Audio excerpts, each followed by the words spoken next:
Let's get back to the breaking news on the Russia investigation. Get reaction now from Congresswoman Speier. She's a member of the Armed Services and Intelligence Committees, a Democrat from California. Congresswoman, thanks for joining us.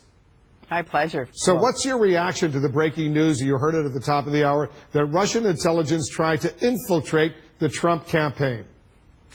It's very consistent with Russia's spy activities. They obviously had more than a one-point plan when they tried to interfere with our elections. It wasn't just hacking into the DNC. It was working in conjunction, conceivably, that's what's being investigated right now, with the Trump campaign, and maybe to some extent co-opting campaign staff or supporters through that relationship that they were building. I think Carter Page is someone that we know from open source that has had relationships in Russia for a very long time and has been very engaged with Gazprom, which is a very potent and powerful gas company that exists in Russia. So I'm not surprised at all that he might have become a target by Russia to use him. The question is, was he used wittingly or unwittingly? And that's certainly something the FBI will be looking Well, into. what's your suspicion? Was he witting or unwitting? Well, I don't know, and if I did know, I don't know that I could tell you on the air. But having said that, he has a long-term relationship with Russia, and there's been speculation for some time. He was in Russia in December when Rosneft actually sold off 18% of the company, which was a highly unusual action to take, and there was some talk about whether or not he was engaged in that somehow or was the recipient of some of that financial resource. But do you believe he was working close enough within the Trump campaign to really have made much of a difference? Well, I'm not sure that we know that either. Certainly the president at the time, as a candidate to the New York Times, said when he was asked who his consultants were and advisors were in terms of foreign policy, the first name that came to his mind was Carter Page.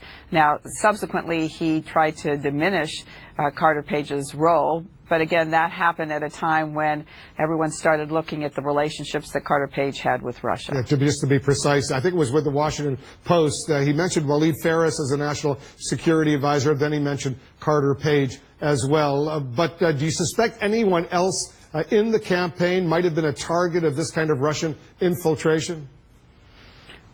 Well, we certainly don't know, but I think the fact that so many other countries, it's being reported now, we're on to the fact that there was relationships ongoing with members of the Trump team and Russians that they were actually surveilling is of great concern. I mean, that's being reported in the news. I don't have any firsthand information about that, but that would suggest that other countries were more aware of what was going on than we were during that campaign, and that's very troubling to me.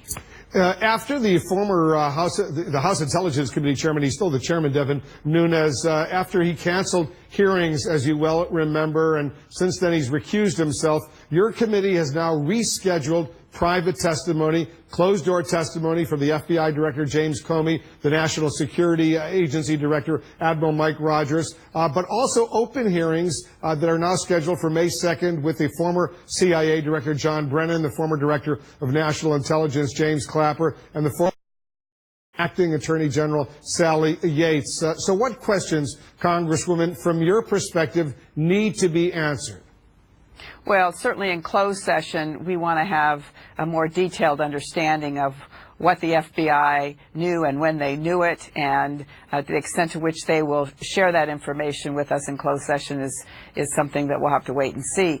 In terms of the other participants, those were all persons that we wanted to have testify in an open hearing, and it's good to know that the committee now has agreed to do it under the leadership of the new acting chair.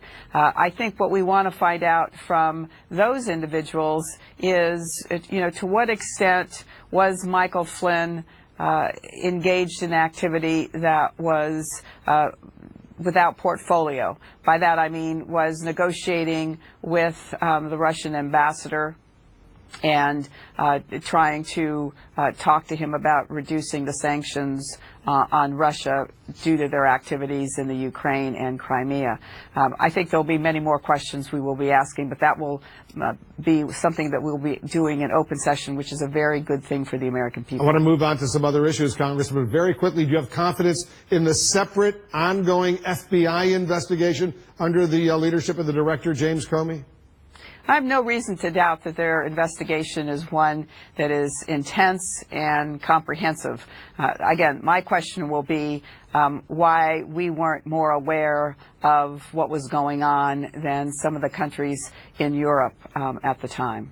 Explain what you mean by that, because we know that the U.S. did get some information from some allies in Europe about contacts between Russian alleged spies and Trump campaign officials. Is that what you're talking about? Yes, that's what I'm concerned about. It appears, and we don't know this for fact, but certainly what's reported suggests that that information was being offered to the FBI at a point in time when the FBI was not pursuing much of that. Now, whether that's true or not, I don't know at this time. All right, Congresswoman, stand by. There's much more to discuss, a whole range of other national